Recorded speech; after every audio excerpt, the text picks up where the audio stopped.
कर्नाटका प्रदेश Congress party के अखिलती department की जानिब से जनाब कैसर अहमद को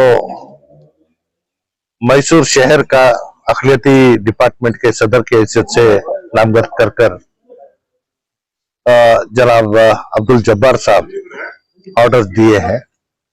मैं सबसे पहले कैसर अहमद को दिली मुबारकबाद पेश करता हूं।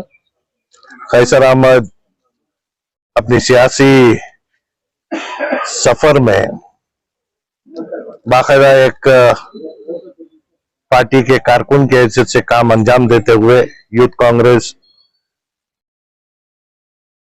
में कई साल काम अंजाम दिए, तजुर्बा है और खास तौर से अहदा किसी तरीके से उनके पार्टी में कितने साल से है ये देखकर नहीं दिया जाता, उनमें क्या काबिलियत है। आवाम तक आज हुकूमत के 5 गारंटी है, इसे पहुंचाने का काम है।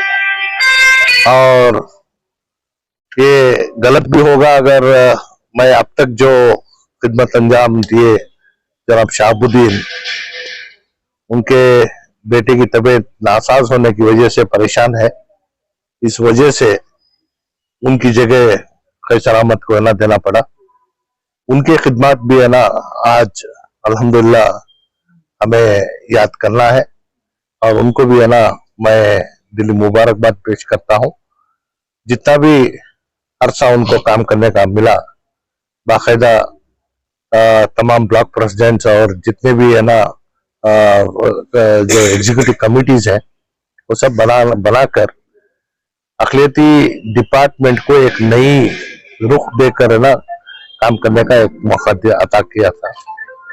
कैसर अहमद आज अल्हम्दुलिल्लाह इनके बड़े भाई जनाब रहमतुल्लाह ये भी बड़े जज्बाती थे, यूथ कांग्रेस के सदर के से काम किया। फिर है ना आज जो अजीसेट ब्लॉक कांग्रेस कमेटी है, इससे पहले एनआर ब्लॉक था, उसके सदर के हैसियत से भी काम अंजाम दिया था।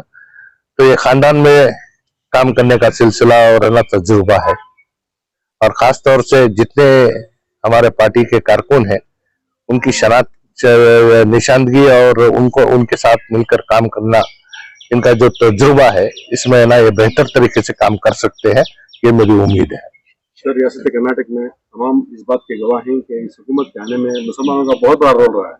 आपने कई बार इस बात को दोहराया भी है। सर, सवाल ये है अब कि मौजूदा हालात में एमएलसी ओहदे को लेकर के रहमान खान मरकजी वजीर के बेटे मंसूर खान को ओहदे मिलने की एक बहुत बड़ी एक पैनल में नाम था उनका, लेकिन अचानक रद्द-बदल होता है, उनको खारिज किया जाता है, उनकी जगह पर दूसरे उमाश्री को इसका ओहदे का ये देता है। तो सर, कहीं ना कहीं कांग्रेस पर एक निशान हो रहा है कि मुसलमानों के साथ क्या नाइंसाफी क्यों हो रही है? देखिए, ऐसी बात नहीं है, पार्टी अपने इख्तियार में जो है इस चीज को ना फैसला लेने का काम करती है। उम्मीद लगाना यह हर किसी का हक बनता है। हमें खुशी इस बात की है कि मंसूर का नाम पैनल में गया था। आखिरी दौर में उसे फाइनल करते वक्त किस तरीके का इक्वेशन हम उनके सामने पेश आया, क्योंकि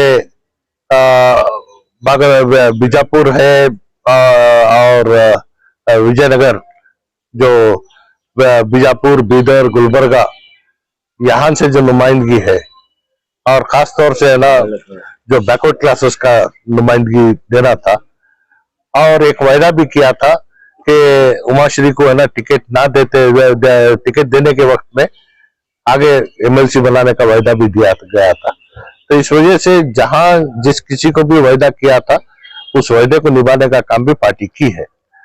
मुसलमानों के साथ इंसाफ और नाइंसाफी की जो बात हो रही है, मैं समझता हूँ कि कांग्रेस पार्टी में जितनी हुकूमत और जितने अहदे मुसलमानों को कांग्रेस पार्टी दे रही है, मैं ये नहीं समझता कि किसी और पार्टी ये जुर्रत भी नहीं की आज किसी को देने की।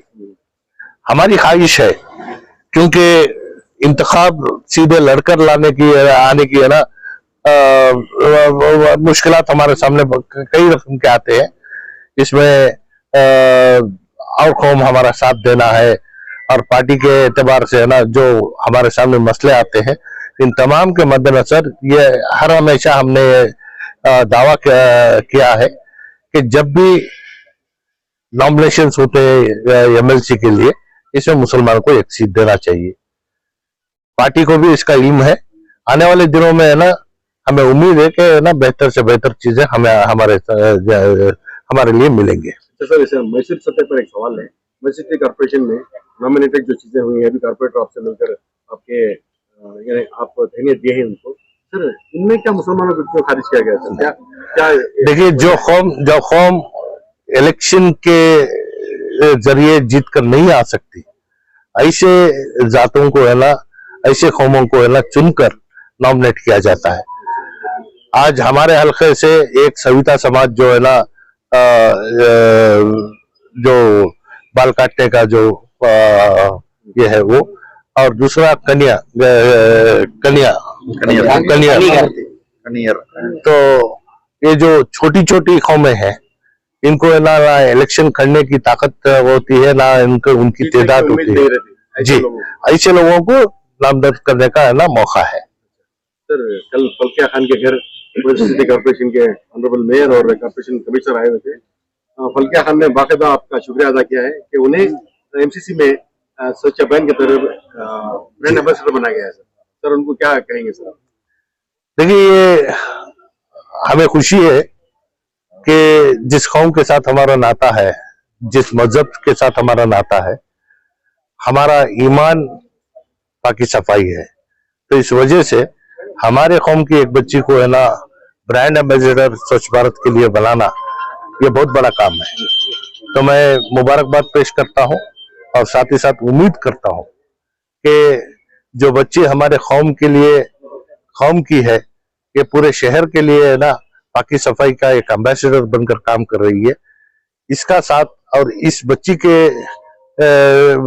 के नाम को रोशन करने के लिए हम हमारे आसपास के माहौल को और है ना हमारे घरों को है ना साफ सुथरा रखने का काम जितना हो सके हम भी करेंगे। Thank you.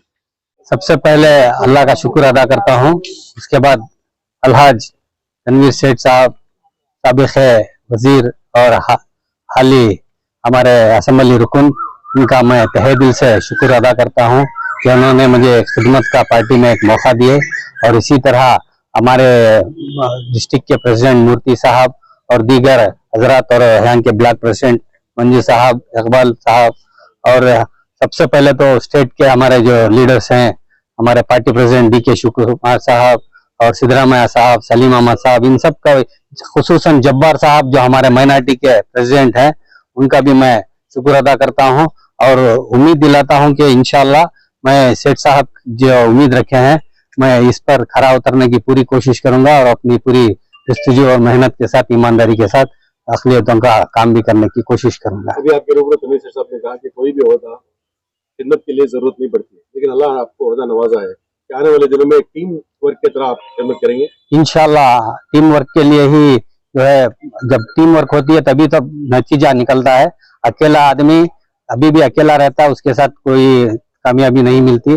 जैसे तनवीर सेठ साहब की मिसाल है, हमेशा आवाम उनके साथ रही है, तो इसी उनको देखते हुए हम एक रोल मॉडल की तरह हम लोग भी इंशाल्लाह कोशिश करेंगे।